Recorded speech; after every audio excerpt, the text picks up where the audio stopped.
I worked for 11 months unpaid. Usually it was just for a college credit, and I stayed for an extra 4 or 5 months because I just wanted to see it through.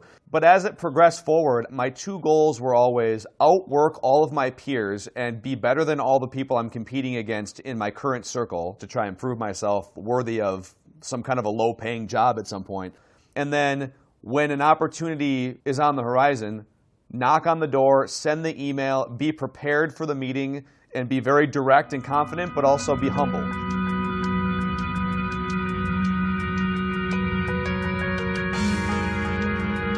Hello and welcome to the Jumpstart podcast with Jeffalytics. I'm your host, Jeff Sauer. Today, for our 16th episode, we talk with Phil Mackey from ESPN 1500 Radio in my home state of Minnesota. While getting ready for today's episode of the Jumpstart podcast, I was quite relaxed and cool. I knew this episode was going to be the opposite of my normal stresses when recording a podcast. I didn't need to stress about the audio quality, equipment, or making sure the guests knew how to use a microphone properly.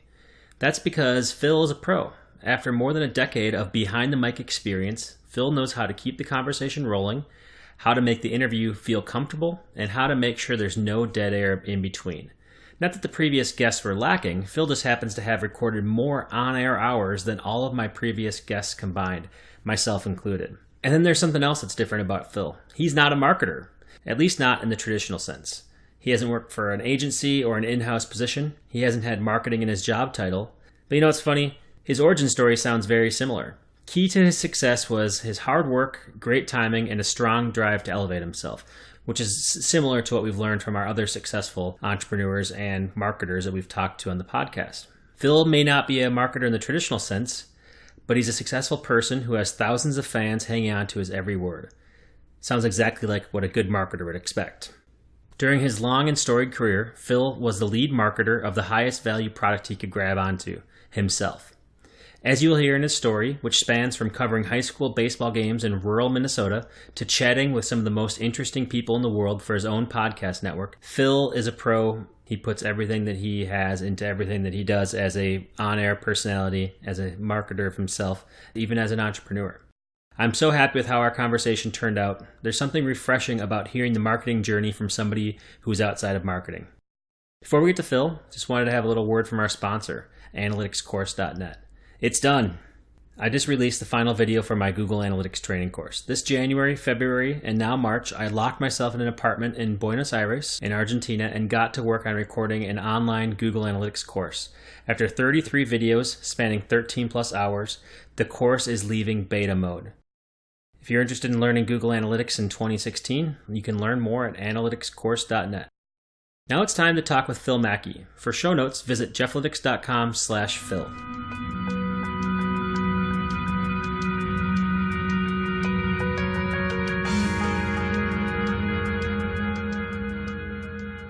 All right, we're here today with Phil Mackey. Phil, thanks for joining us in the podcast. First of all, where are you right now, Jeff? Because I'm still sitting in 0-degree Minneapolis and just like waiting for my Arizona trip next week. I'm sure you're already somewhere where it's 80 degrees. Yeah. So I'm in Buenos Aires right now. I've been here for the last month, and we're here for another month, and it's about 90 degrees right now. So I've got Arizona and Florida back-to-back weeks here coming up in late February, early March, and so that's my my Jeff setting for the next few weeks. Yeah, well, those are pretty amazing places. I was in Arizona earlier this year, or actually late last year, and loved it. And then I'm going to Florida in March as well, so maybe we'll run into each other at spring training or something. Yeah, we'll catch a couple baseball games or something. Yeah, definitely.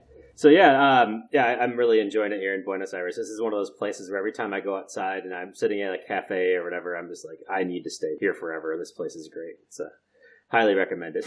That's like the opposite of how I feel. I think every time I'm scraping ice off my windshield after it sits outside for 7 hours, like, why? I've been living here for 30 years and I love it for 7 months out of the year. What am I doing? Well, just pack your bags and come join me. It's not that bad to do it either. All right, let's get back on track. So Phil and I, we've been talking a little bit about just our career journeys and our passions. It seems like even though we're in a little bit different industries, we sort of have connected in many ways with same outlook on how we do things. And so a little bit of background with Phil. Phil is a radio host in our native Minnesota and has been on the radio for quite some time. And we were talking before this interview, and I was like, I want to interview you as a marketer, Phil, not as not as a radio personality, because I think there's a lot of marketing that you've been doing in order to get to the point where people are listening to you. And so I want to sort of attack this from a perspective of a marketer who doesn't even know they're a marketer yet, a salesperson who doesn't even know that he's selling something, and just get into that piece and really sort of understand how you got to be somebody who's on the radio. You got to be somebody who has a bunch of people listening to everything you have to say. Yeah. Well, the funny thing is, it's kind of the cliche of everybody's always selling something. And I started doing radio when I was 18 or 19 years old, and I'm now 30, so I've been doing it for a little over a decade. I probably just recently started to understand the branding of it, and I'm excited for my next 10 years doing this, because I almost feel like the first 10 years I didn't know what I was doing. But you have to spend your time taking your lumps and kind of understanding how there's a reason why there's not many great 25 or 30-year-old national radio hosts out there. I think to connect with a big audience and to really find your voice and to figure out how to prep the right way and to figure out how to build a following and all those things, you almost have no choice but to just throw yourself into the fire and take your lumps and maybe be bad at it for a long time before you start to have the light bulb go on. And in a lot of ways, I think I've been doing this for 10 or 12 years, man. I'm a seasoned veteran. I'm a grizzled veteran. But I still look around the room, and I'm one of the youngest guys who does this in a top 15 market anywhere in the country. Yeah. So, it is. If we would have been sitting down 5 or 6 years ago, I wouldn't have thought as much about sales and marketing and branding or any of that stuff. I would have just thought, I got to know everything about the Vikings, and I've got to know everything about sports. And I found that it's not as much what you say on the radio. I mean, you don't want to be wrong all the time, but people don't remember whether you're wrong or right nearly as much as they remember the vibe and was it interesting, was it fun, was it compelling? Did you teach someone something? Did you say something profound? Are you having fun with your guests? It's not as much, I'm going to nail this point and I'm going to be 100% right about who wins on Sunday. It's like, think about, even in the non-sports realm, how many shows do you watch, or how many commentators do you listen to solely because they're right? And it took me a long time to kind of realize that. In fact, I was having a conversation for my How to Live a Cool Life podcast a few weeks ago with Gavin Kaysen, who is a world-renowned chef. He runs Spoon and Stable in the Twin Cities here, and it's winning a bunch of awards. He's been back here for a couple years. He was in New York, so he's been all around the world traveling. And I asked him, when you're ranking the things that make a restaurant successful, where does food rank? I mean, is food number one? And he goes, honestly, it's probably fifth, no higher than fifth. Yeah. And that doesn't mean that the food has to be good. It doesn't mean that you could just serve crappy food. But he said lighting and sound and servers, like, those are all things that are more important than what the food is like. And the emotion, like, how do people feel when they go there? Do they feel like this is worth their time and their effort and all that stuff as well? Absolutely. Yeah, 100%. And so, like, in a way, I wish I would have heard him say that 8 or 9 years ago, because like I immediately thought, wow, that applies to my business too. It applies to writing or columns or radio or podcasts, because I don't really root for teams anymore. I'm kind of desensitized to being a fan. And for a long time, I was rooting to be right. Like, I want to make sure that I'm right about this. And to a certain extent, you want to be right because you don't just want to be an idiot who's spewing nonsense. But it's more about your delivery, and it's about creativity, which goes into presentation, which goes into branding, which, then you follow down that line, which leads down a marketing path without you really thinking about it directly. Yeah, it works the exact same way in the marketing world too. And I've been saying this on the podcast quite a few times, but when you look at people who are successful in this business and people who run their own agencies and people who get a lot of the success, we all sound the same when it comes down to it. We're all talking about the same concepts and the same things. It's the people who people connect with. People want to spend their time with you. So the agencies that end up winning are not the ones that have the best credentials or that look the best on paper. It's the one that has the relationship with the person that's buying the services. So people don't buy, they buy you. They don't necessarily buy your product, because most of these products sound the same. When you look at, and to me, somebody who doesn't really spend a lot of time with sports talk radio, I would assume that the products are all probably the same, especially in a local market. They're all talking about the same sports, the same teams that are going on. There's not that many new angles, not that many news stories. It's, do I want to listen to Phil or do I want to listen to somebody else talk right now? Yeah, you're 100% right. And, to some extent, there are new things you can bring. There's new conversations, new questions you can bring up, or fresh opinions you can bring up. But ultimately, if you're doing a local sports radio show, it's the same teams. It's a lot of the same players. And so you're right on that front. And I'm not going to pretend like I have all the answers, like I said, because I'm only 30. And I'm still in learn mode for me. Like I'm sure there's other guys who look around and say, who are older than me and say, man, like that guy is so far advanced at age 30 in this business. I was still producing or whatever. But I know that there's a lot of guys who are further along the path. And so I'm not pretending to have all the answers. But what I have found is, one of the main things to differentiate yourself, because, again, like you said, we're going to talk about the Vikings. Everyone on Monday after the Super Bowl is going to talk about the Super Bowl. And so how can you come up with something that's more clever and interesting than, boy, Peyton Manning won a Super Bowl, but he didn't look very good. Like, instead of, for instance, speaking on level one, which is telling people what happened and giving an opinion on it, I like to use analogies. Yeah. And people at my office make fun of me all the time because I'm the analogies guy. And I've even had bosses pull me in and say, dude, you should slow down a little on the analogies. Sometimes they get a little off the wall, but I'd rather say Peyton Manning at age 39 or age 40 is like the marathon runner in the Boston Marathon who runs out of gas up Heartbreak Hill on mile 21, and his fellow runners have to carry him across the finish line. That was Peyton Manning with a great defense in Denver this season. Yep. And so, okay, that's a more creative way than saying, boy, Peyton Manning's defense really helped him win that Super Bowl. Yep. So, yeah. So you can, yes, you're still talking about the same thing that the other 500 shows in America are talking about, but can you say something and maybe express it in a way that makes people say, oh, I might steal that when I'm talking to my buddies, Yeah, absolutely. And I think that's exactly what it is. Can I use that? Can I use it to explain to other people? Can I connect with that? And it's all about forming a connection. And analogies are one way that we do that. In my writing lately, I've been writing a lot more analogies as well, and just metaphors, because it's hard for me to describe things in the common words sometimes when I'm teaching somebody something new. But everybody can relate to certain things. Everybody can relate to these different concepts. And so I try to use as many of those as possible. But I also don't want to make it so that it's all jargon and it's all things that people can't understand. Because there's some sayings that are regional that may not work in certain areas. And so especially as, you have a local audience, I'm developing more of a global audience. And it's like, can I really say that? And will that mean the same thing outside of my little circle that I've been talking to this whole time?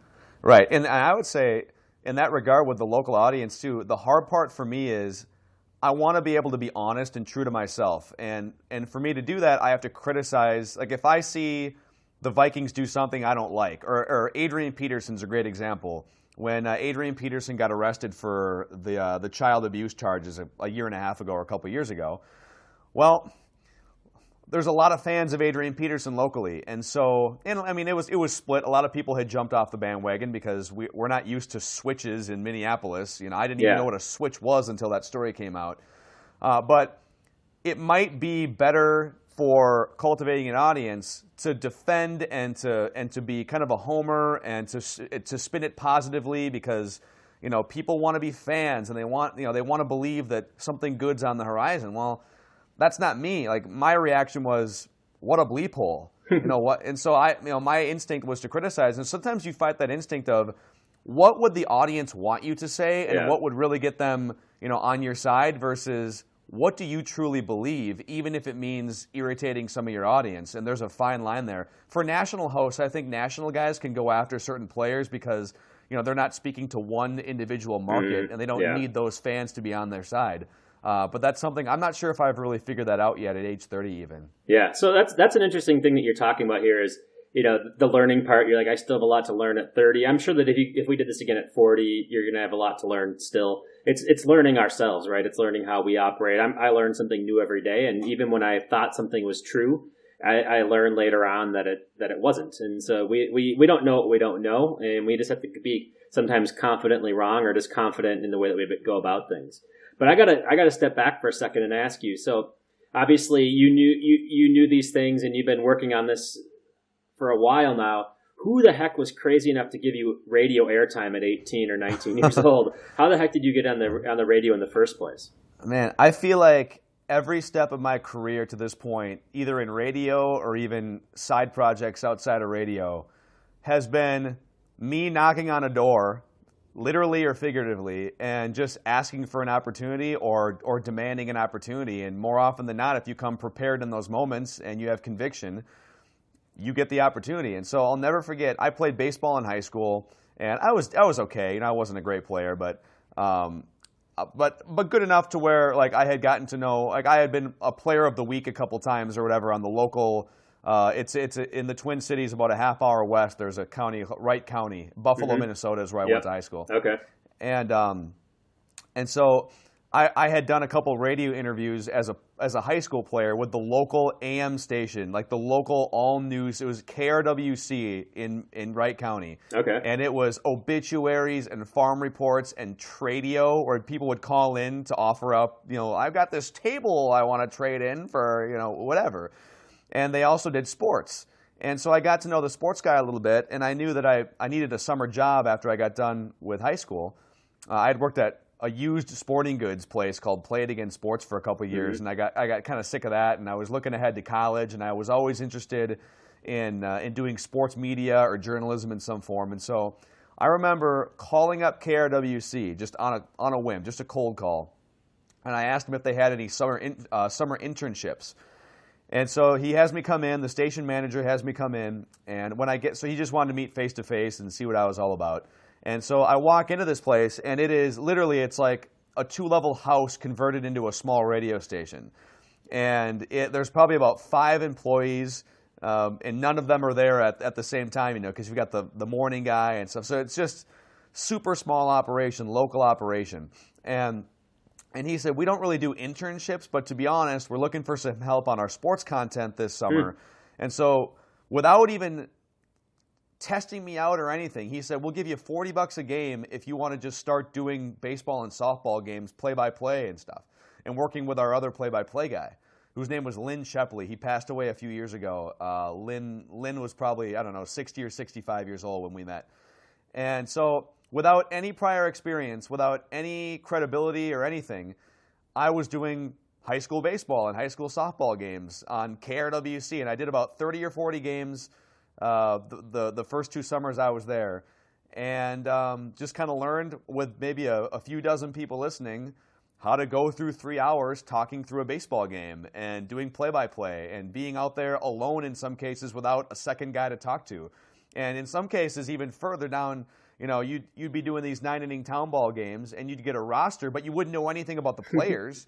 So, you know, how do you fill the time between pitches and between plays without knowing anything about the players? Like even if you're not a sports guy, if you watched a Twins game or something here in the Twin Cities, and someone said, "All right, well, you got to try and fill some space," you'd be able to. All right, well, Joe Mauer, okay, I know enough about Joe Mauer, but like Ronnie Anderson, this random second baseman from Delano, like it really teaches you how to fill space and how to transition. So I did 2 years in a row of that, and then in between that, I once again knocked on a door and just needled and was persistent and got an unpaid internship at KFAN, which is the big. It's I'm at the other sports station now in town, 1500 ESPN. KFAN's always been number 1 in the ratings, and you know they're the heritage sports station. Yeah, and so. I'll just long story short, long story longer, I guess, I'll keep it short. I went from unpaid internship at KFAN. I worked there for 11 months unpaid. Usually it was just for a college credit, and I stayed for an extra 4 or 5 months because I just wanted to see it through. I tried to outwork all the other unpaid interns to try and prove myself worthy of some kind of a low-paying job at some point. They hired me on as a part-time producer to work holidays and crappy night shifts and weekend shifts. But as it progressed forward, my 2 goals were always outwork all of my peers and be better than all the people I'm competing against in my current circle. And then when an opportunity is on the horizon, knock on the door, send the email, be prepared for the meeting, and be very direct and confident, but also be humble. Yeah. And so when a position opened up at 1500 ESPN when they were branding to a sports station, and they were looking to pair Patrick Royce, who's a legendary sports writer in the Twin Cities. They were looking to pair him up with somebody a little bit younger. I caught wind of that, and I made I made every phone call I could. They were interested in me because I was, this kind of young up and coming guy. And even with side projects, it's okay. I see that somebody is doing this over here, or I hear that this person wants to start this business over here. I'm going to reach out and contact them because what do you have to lose? Yeah. And so no, it wasn't like I sat around and was just plucked from nowhere to do a radio show. It was work, outwork the people around you, prepare, and put yourself in a spot so that when luck kind of pops up, I'm ready to capitalize on that lucky, quote unquote, that lucky opportunity, Yeah, absolutely. So that's interesting because I think that's the exact same way that I would go about that I went about my career, right? You find opportunities, you think you want to do something, you think it's the right career for you, and then you sort of surround yourself with these people and hear what's going on. You put your ear to the street, listen to what's happening, and then when something happens, you got to go for it. And the good thing is, it sounds like you and I both had the same result, and that is, I thought that computer programming and being on the web was a cool thing to be in, and I thought that was the future, but I didn't really know anything about it. And fortunately, it continued to be what it is. That's why we're here doing this today. The same thing with you in the radio. You were interested in it. You thought that maybe this is something you could be into or doing. But then when you got there, it seems like the reality has matched a lot of what you thought it would be. So you were able to get those results that you were looking for.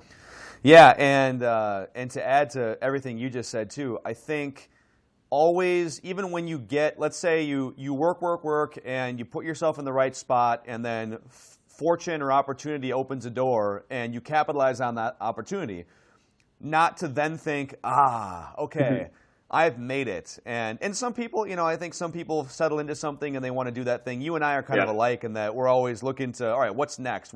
I don't want to conform to what society tells me I should do. And so for me, it was always like, when I got the radio show with Patrick Royce, I was 24 years old. So I went from, small time high school baseball games in Wright County, Minnesota, where, I don't even know why they put me on the air, quite frankly, because I was the only one who knocked on the door is probably why they put me on the air, to 5 years later being in a top 14 or top 15 market on an ESPN branded station. Now I'm at a point at age 24 there where now I don't know what I'm doing. Okay, they hired me, but I've never done this on a daily basis. So now how do I figure out how to do this at a higher level?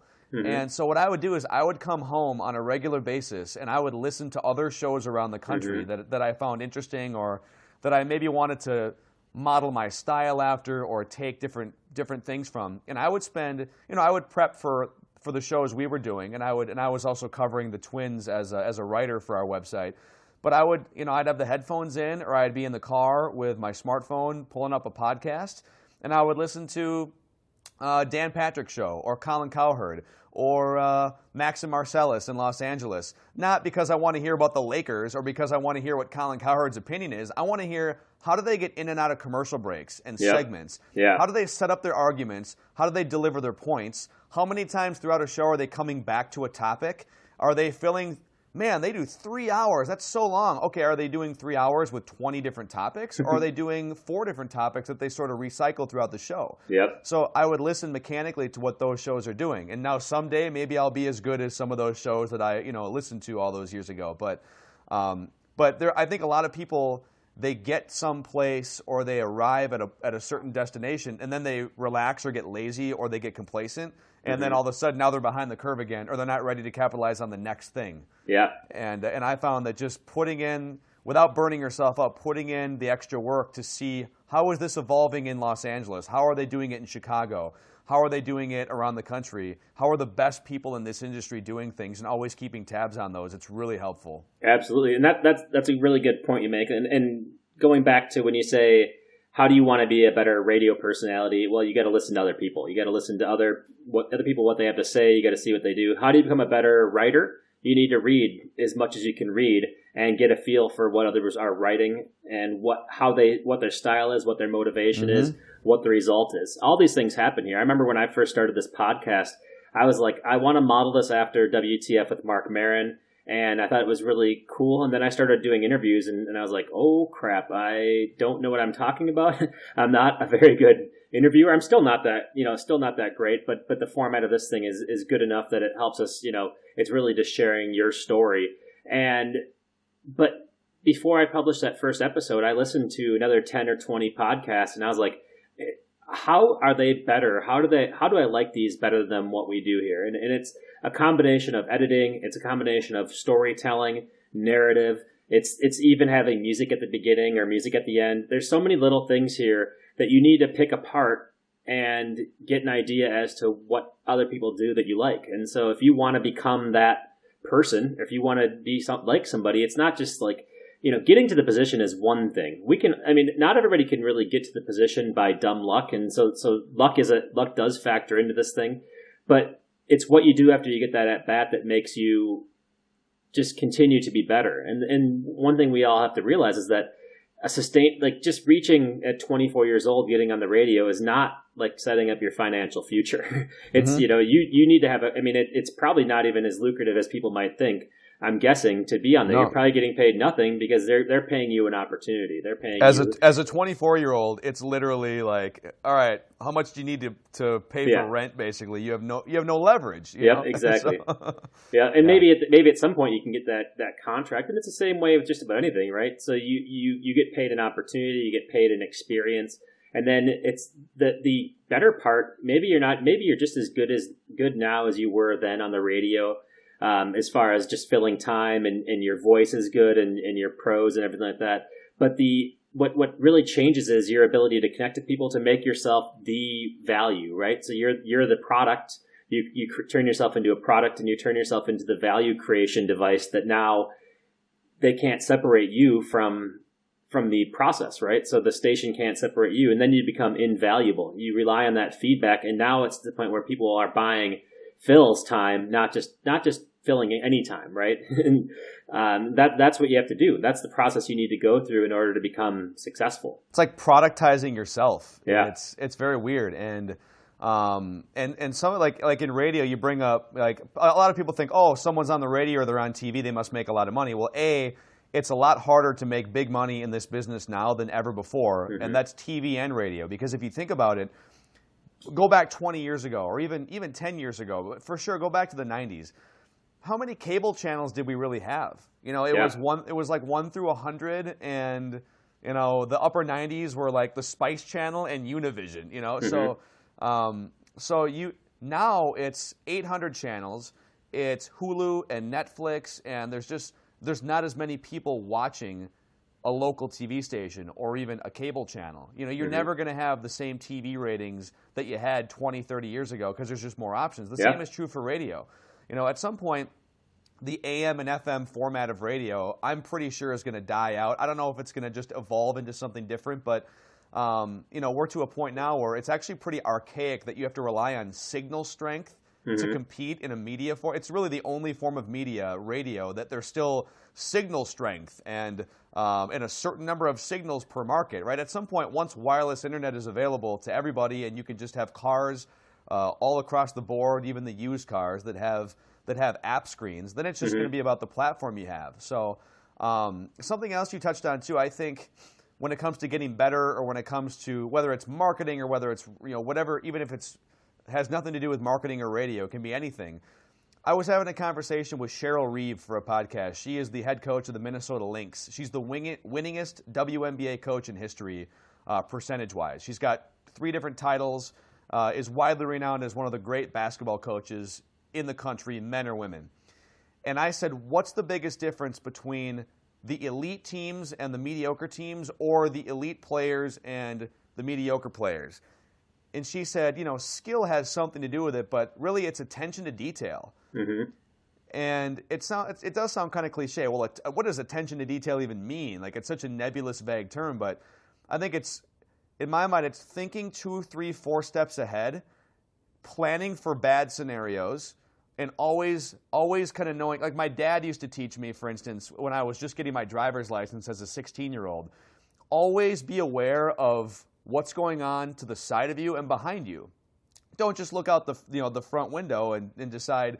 Always kind of be aware, even if you're not going to make a turn or go to a different lane. And so I've tried to apply that philosophy to my career and to my life too, which is always kind of be aware of, all right, well, what if this happens in a bad way? Or, well, what if that opportunity over there opens up, or whatever it may be? And that to me is paying attention to details. And so many people, it's so easy to do it if you're just more aware, whether it's self-aware or just aware of your surroundings. And it can elevate your career. It can help you make more money. It can help you live a better life. And it doesn't take skill to pay close attention to details and to plan ahead for things. You know? Yeah, it's funny. I actually wrote an article on this, and I called it, "I always think you're going to be fired."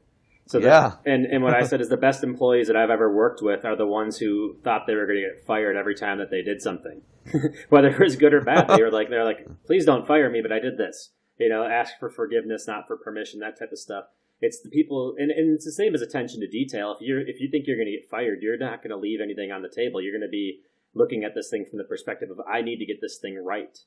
And the other thing that I think that really defines successful people are people who take the feedback that they have and then incorporate it into what they do next. And so I think the difference between somebody who maybe is a 30-year-old versus a 40-year-old versus a 50-year-old is that wisdom where they take the different things that they've done and then they internalize that and they can put it through a filter automatically whenever an opportunity comes up. So if, for example, they don't make the same mistake over and over again, that's one thing about it. And the other thing is that they incorporate that into how they evaluate future opportunities. So each opportunity that comes along is going through this wisdom filter, and based on what you've seen before, it lets you evaluate it better. And I think that's really, there's certain skills that you can pick up when you're in your 20s. I was able to write code and to produce things on the internet when I was like in my early 20s.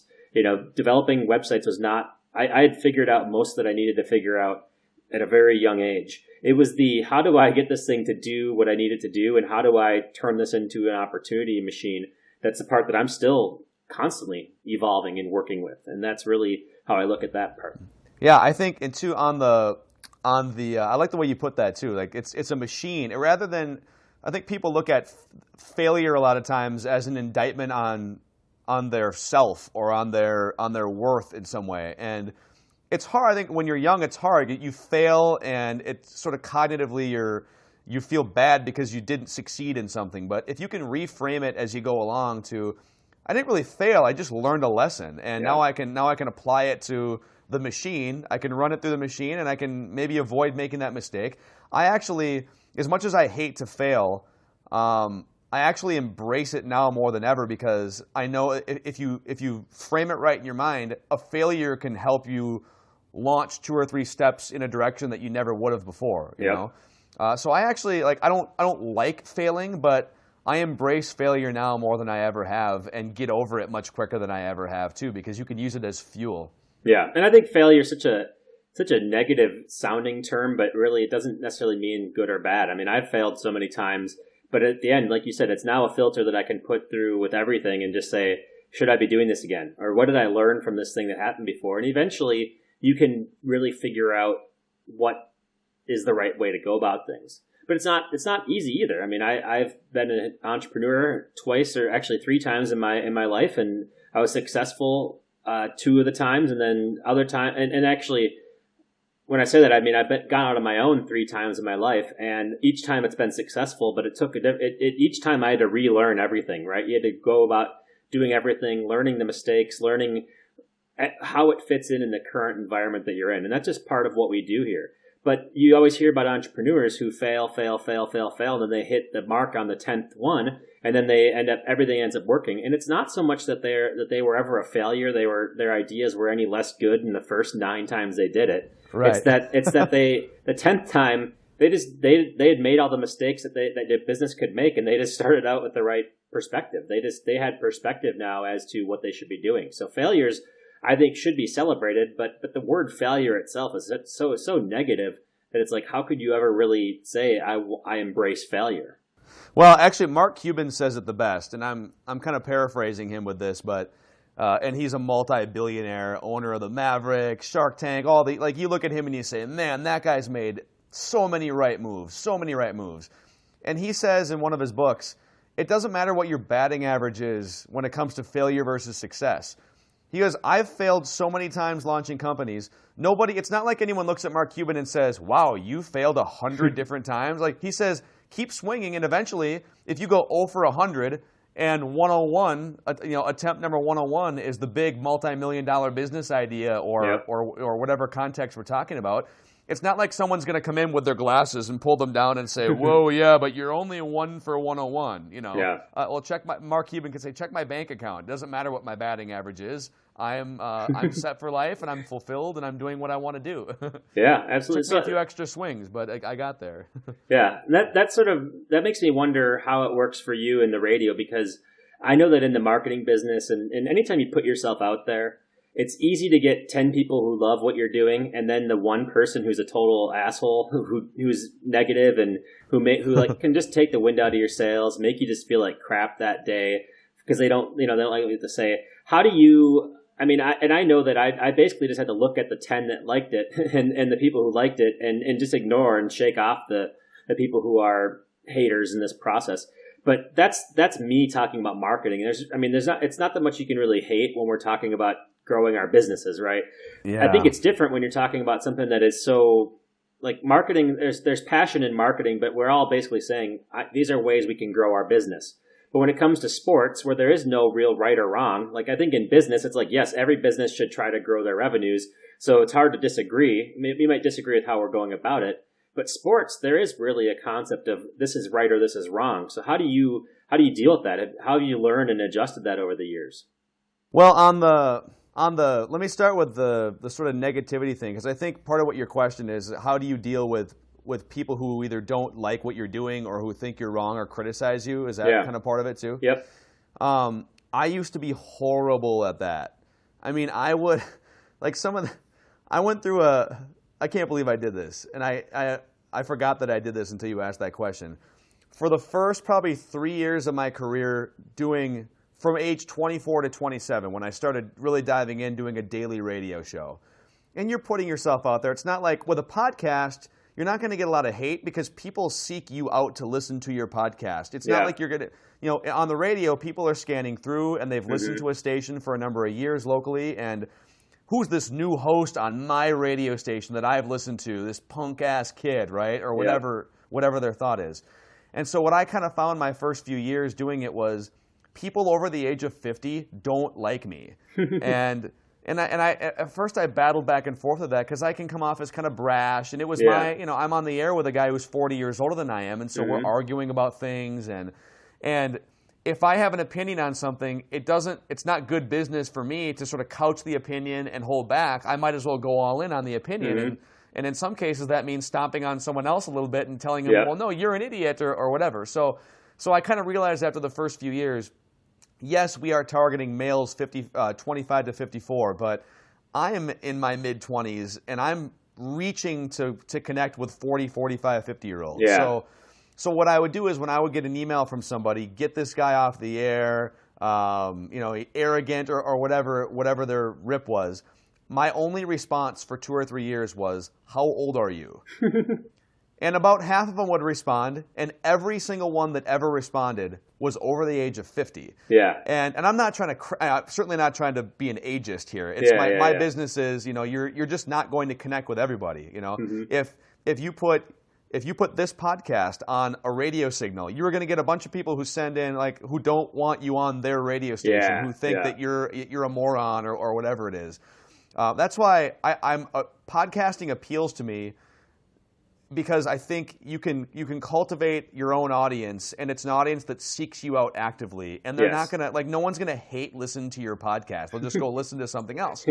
But it took me so long, and now I'm just finally over the last couple of years, reading an email that's critical or getting a tweet that's critical and being able to just be like, whatever, okay, you're not going to win them all. And especially the more opinionated you are, the less likely it is that everyone's going to agree with you. So it's going to be a 50-50 split with pretty much all things. So but on the other front, when it comes to sort of the right or the wrong of sports or the like the day-to-day, some of the talkers and stuff, I just it's people forget that sports are entertainment, and it's really no different than watching a movie or watching a concert or something. But for whatever reason, we're all trained as sports fans. We're born into a city and then born into a jersey, and you become a fan. And so I try to come at it from what's fun and entertaining, and what would be, I'm not going to be offended by a touchdown celebration. And so I try to build these overarching pillars and these philosophies when it comes to sports. So, I know that I lean toward the things that are the most fun, which means that if somebody gets suspended for, dancing in the end zone and pulling out a Sharpie and signing someone's ass or something, I'm not going to be mad at that on my radio show, because I know that my philosophy in life is sports are fun. And you know what? I think it's hilarious that guy got suspended for something that was kind of funny or something like that. So I think it's really important, and this probably applies to any walk of life, to define what your life pillars and life philosophies are. And for me, it would be life and then sports philosophies and sports pillars. And then everything you say and do can sort of operate through those prisms. Does that make sense? Yeah, it makes perfect sense. So you basically, it's similarly to what we're talking about, is you've sort of set up these filters and these rules around what you do. And it's like, okay, if it doesn't, this is who I am. This is what I'm doing here. If somebody doesn't like that, then I can't do anything about it. And so it's sort of basically, as long as I'm staying true to what I've established as being Phil, the personality, the person who's on the air, as long as I'm continuing to do that, I can't really get upset about people not liking that, because that's a decision that I've made. Right. And on the flip side, yes, you're going to alienate people, and you have to be okay with alienating those people. You don't want to, ideally you'd like everyone to listen, but it's the nature of the beast. But on the flip side, if you do have those philosophies and this is who I am, and you're going to know kind of, people who listen on a regular basis are going to know, if this happens in a game, I know that Phil thinks this because that's his philosophy. And you can build deeper connections with people that share those same prisms and those same pillars as you do. Yeah, absolutely.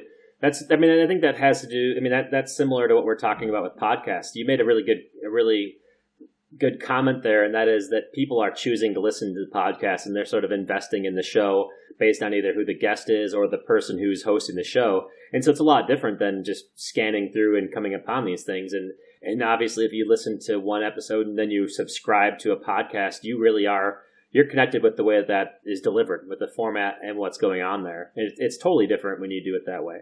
And I think that's good, right? As a host of a podcast, that's good that I can find an audience who wants to listen to what I have to say. And there's obviously criticisms we could have about this podcast, and that is that everything's so positive, right? I only talk about, tell me all the good things that you did. Tell me everything that's great about you and why you're good. And I won't ask any hard-hitting questions, because I don't want to hear that. I just want to hear about the good stuff. And that's sort of a decision that I've made. But the point of this is to inspire and to give us ideas and to grow, to help us all grow collectively. And so that's a conscious decision that goes into it. And so if somebody were to get mad at me and say, hey, this isn't a hard-hitting interview question, he's throwing softballs out there, I'd be like, okay, that's exactly what I chose to do. That's the whole point here, is that I want to know about the good things that Phil's done, because I'm getting ideas. I'm personally getting ideas from you right now. Everything you're talking about here. But I think you've hit on something, though. Let's say, for instance, let's say that you were to ask me a hard-hitting question about why our radio station, which is a fact, is getting beat pretty badly by the other sports radio station in the ratings. It's all public, and you can see the stuff. And I could tell you, I could justify it, and all these things are valid. We're on an AM signal, they're on an FM signal. Yeah. And that right there alone, there's just a lot more people in the mall that is FM than there are in the crappy strip mall that is AM radio. And there are also, they've got the rights to the Minnesota Vikings and to the Minnesota Wild, and we have college teams, but we don't have. So there's all these things. But what I've kind of found is, if you embrace where you are in the current moment, instead of resisting the current moment, you can then sort of accept it, and you can then move on and decide strategically what you want to do. And so, for me, rather than making excuses for why our station's number 2 in the market, it's more fun to tweet things out it's kind of like Avis versus Hertz, right? Mm-hmm. We try harder. And so I like to tweet things out like, sports talk radio sounds better in vinyl. Because AM sounds more like a record and FM sounds more like an MP3 on your iTunes or something, Mm-hmm. So I think even on if you can spin a negative into a positive from a marketing standpoint, rather than, let's try and act like we're on the same level. Well, we're not on the same level because of a number of different factors. Okay, how can we own that and then make it kind of funny and be self-aware and be self-deprecating so that we can turn it around and people say, okay, those guys get it. They're not trying to be, they're not trying to present this image of something that doesn't, that's not true. Yeah, and I think that's a good way to go about things. It's like I always think about Conan O'Brien. He's very self-deprecating in what he talks about, and I'm a huge Conan O'Brien fan. And he's not leading the ratings, but he is who he is. He's got a solid following, and he's making a good living for himself. And not only for himself, but he's made a good living for a lot of his staff and the people that he takes with him. And that's, at the end of it, when he looks back at his career, he did what he wanted to do, and he did it the right, he did it how, I don't like to say the right way, because that's totally a sports thing. Like, they do it the right way. They just play the right way. But he can look back at that and say that he did what he wanted to do, and that he takes full responsibility and credibility for that. Yeah, and I think we're kind of and Conan, Conan was a really good example of a guy who he had this amazing platform for like 6 months, and the ratings weren't great, and then here comes Jay Leno back in. But you can find fulfillment in the entertainment industry with a smaller audience. Yeah. And that's me probably justifying a little bit. Well, our audience isn't as big as the competitor's audience in some ways. But, Adam Carolla, for instance, got booted from CBS National about 6 years ago, or 5 or 6 years ago, and took maybe 10 or 20% of his audience over to his podcast. So he's got a smaller audience, but you know what? He probably makes more money doing that now because he owns everything. And all of those people are 100% all in and loyal to his show. Whereas maybe he gets a bunch of trolling stooges who just, I don't get this guy off my morning New York radio station. So for the first time, because of technology and because of all these platforms, you're able to find fulfillment and customize it and have a smaller audience. And even if it's a business, like you can make money off of 1,000 or 2,000 loyal customers, or maybe even fewer than that, depending on what you're selling today. And you're working from wherever you want. You couldn't do that 15 or 20 years ago. You couldn't build online businesses. So I think you can find fulfillment with smaller audiences much more than ever before. Absolutely. And the middle person is taken out of a lot of this, right? You can go directly to your audience, and you had mentioned, the 1,000 True Fans. That's definitely a movement, and there's a book about that topic and everything. And basically, it does come down to that thing where you can do these things with fewer resources. It doesn't take as much to start it up, but and you can reach people. There's a lot more competition out there, right? When we talk about podcasts, I started mine in 2015. You started the network, I think, in 2015 as well. And I want to talk about your podcast in a little bit here, but there's more podcasts in 2015 than there was when Adam Carolla started out, 5 years ago. But at the same time, there's going to be way more in 2020. And so you got to start at some point, and you got to, embrace it. And you got to put yourself out there if you want to develop that, whatever we call it, a following, or if we develop some kind of loyalty, or just develop whatever we're doing here. And so waiting to do things, and it doesn't have to be about creating a podcast. It could just be starting your own blog. It could be anything, any way of putting yourself out there. You got to, the sooner you do it, the easier it is to keep on doing it, right? So you put yourself out there, and you were very fortunate, or I'd even call it lucky, to get the break when you were 17 or 18 years old doing the high school games. I think that's when you said it was 18 or 19.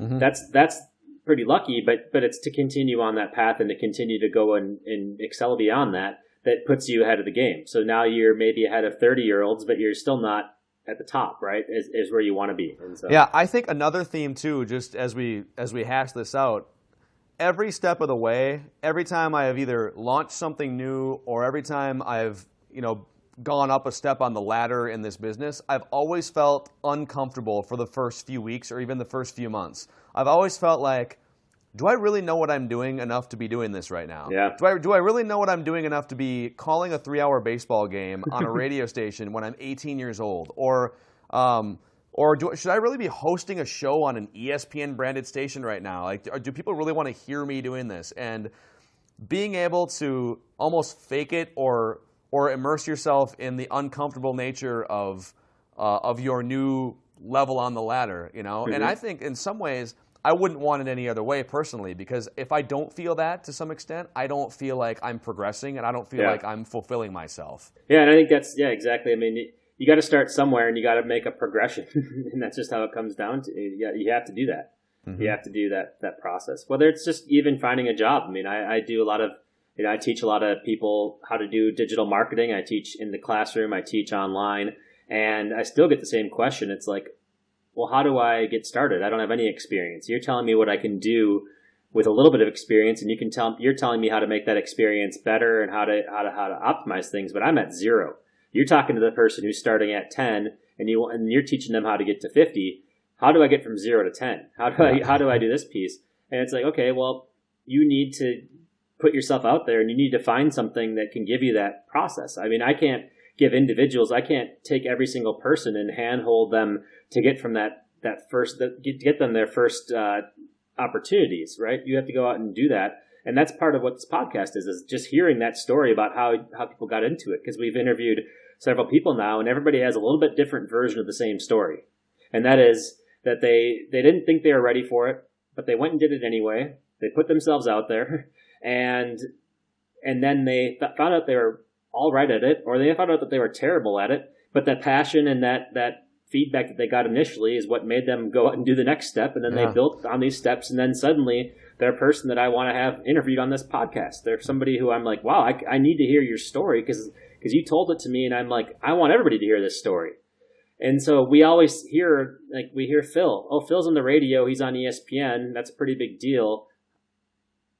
That's just, he's lucky. It's like, okay, there's a lot behind the scenes that makes this luck happen, that makes this perception happen. And so I'd like to get at that for sure.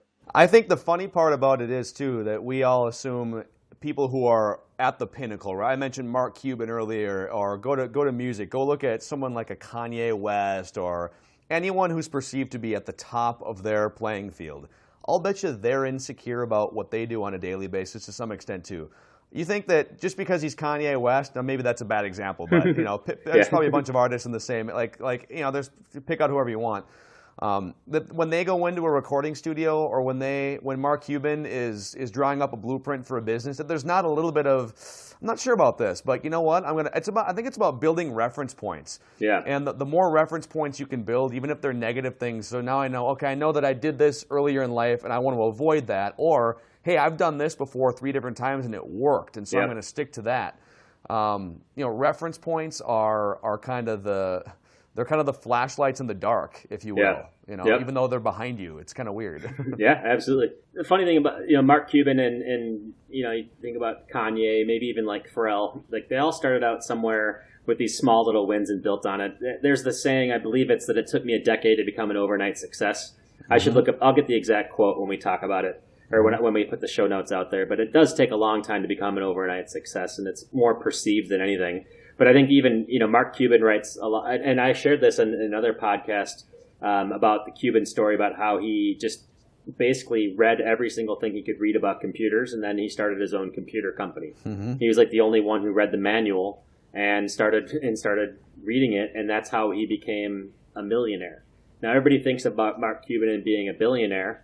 I would argue that the most important step in his life was probably becoming a millionaire, because that was his reference point that you're talking about in order to become a billionaire later on. If he didn't have that success to become a millionaire, he never would have been a billionaire. Mm-hmm. But people always think, oh yeah, Cuban got lucky during the .com and everything like that. Yes, he absolutely got lucky. He timed it well. He did a lot of different things right. But if he didn't do these initial steps, he wouldn't have been at the table to get to that point. And so, yeah, it's funny how every talk I do ends up devolving to Mark Cuban, because he's like just an awesome guy. I mean, he's sports, he's marketing, he's business, he's everything, right? So he is, man. If anyone out there has not read a Mark Cuban book, I can't think of the name. There's a small book that's only like 100 pages, and he's got a couple books out there. Yep. It's like Mark Cuban's Winning Business Tips or something. Oh, yeah. But it's not just about business; it's life, and it's just it's a philosophy. Yeah, it's so worth the read. Even if you don't like him, you watch him on Shark Tank and you're thinking, he's kind of a jerk. No, he's worth reading and studying for. I would say Richard Branson's another one that if you're just looking for someone to to pick the brain of. You can do that just by reading some of his books and some of his Mm-hmm. articles on his website and like Entrepreneur Magazine. Just great stuff. Yeah.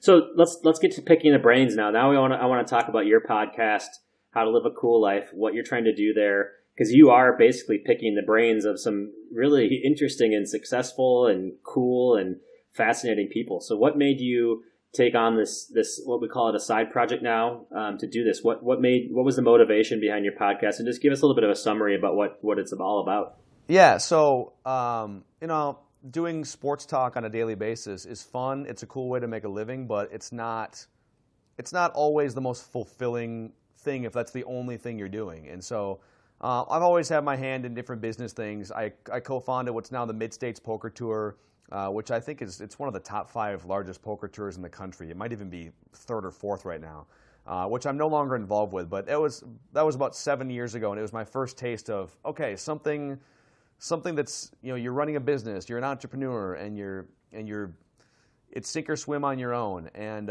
so I've always had that in my head as I do my daily sports talk show. So I started a couple years ago just taking people out to lunch who were local prominent business people, app makers, whatever it is, just from my own, like, hey, if I ever want to start something, if you have my platform, what would you do with it, kind of thing, and tap their brain. And it occurred to me, if you're going to do this, why don't you bring microphones and turn it into a podcast? Use your platform and your connections to not to tell people how I'm living a cool life, because you can decide for yourself. It's all subjective, but to open up and pull back the curtain for other people.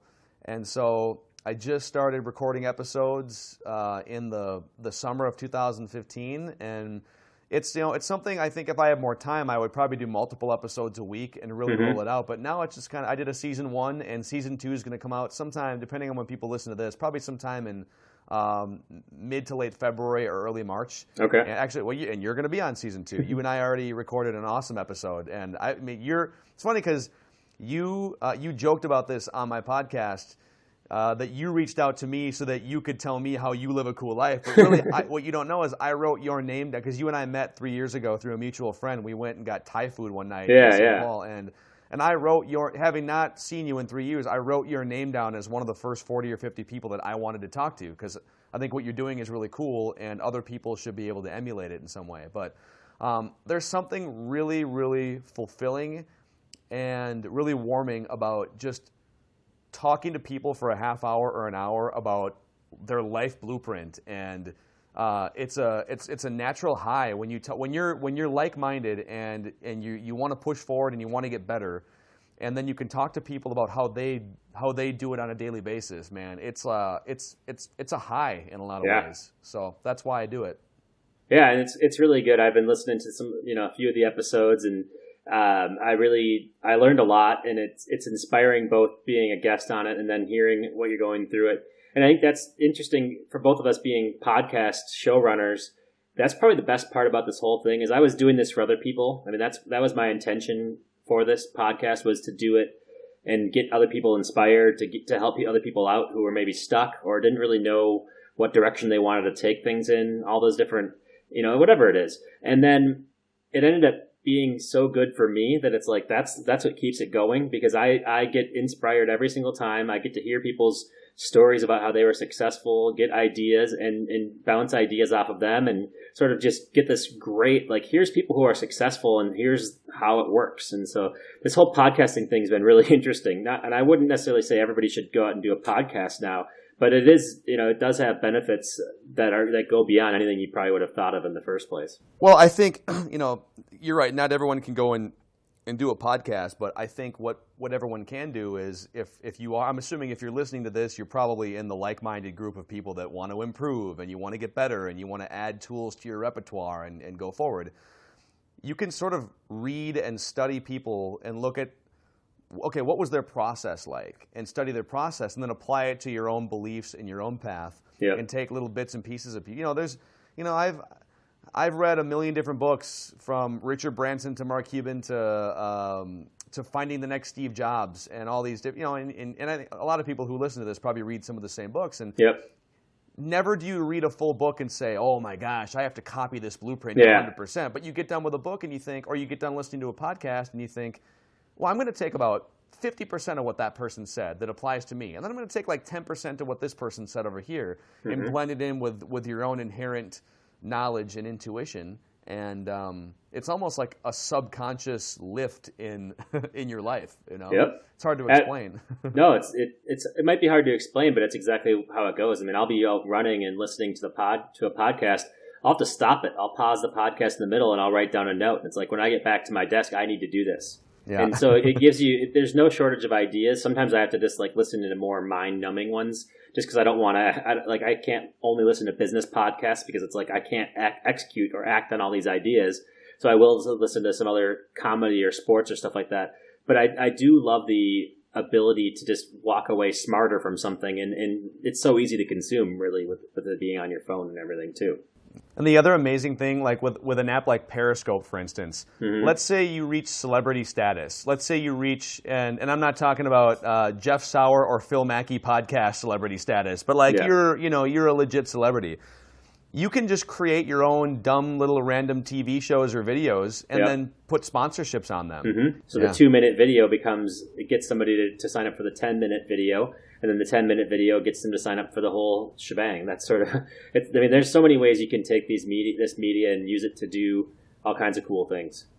Some of it's kind of scary and overwhelming too. It is like you think there's almost so many options. You almost have this frozen fear of, what if I pick the wrong thing and I waste my time over here for a year or two and I should have been doing this over here. And that's good problem to have, I guess. Yeah, that's a risk we all take, but that's part of, continuing to stay educated and to see what people are doing and where people are going and just seeing how it unfolds.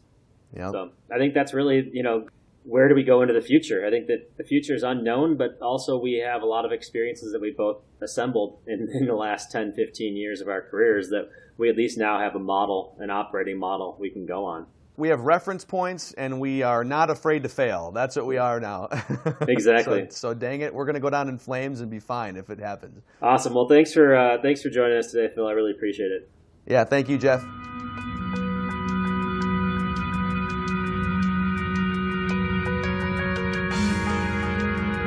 Talking with Phil was easy and demanding at the same time. At first, I was a bit nervous because Phil is such a professional that I figured he would expose me for the amateur that I am.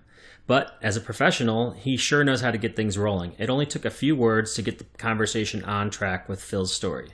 One can tell if a person enjoys their profession, and Phil is definitely one of those people. Plus, he has a career that is a dream job of many sports enthusiasts. You talk about your favorite teams and you get paid for it. What's better than that? We learned from Phil how to land your dream job, what it's like to be on the air for several hours at a time, and even how to deal with negativity. Hopefully you enjoyed hearing the journey of a non-marketer. The job title might be different, but success has a familiar ring to it.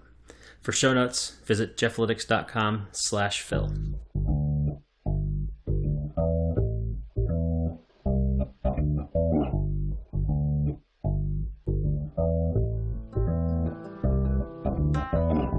It's harder to make it on TV or radio now more than ever.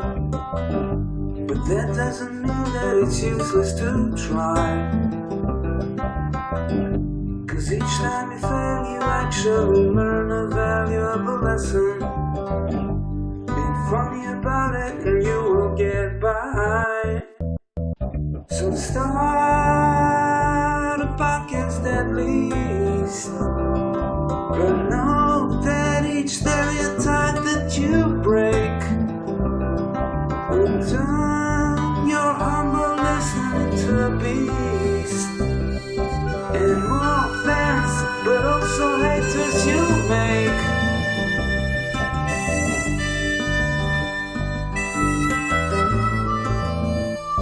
Don't be a fake.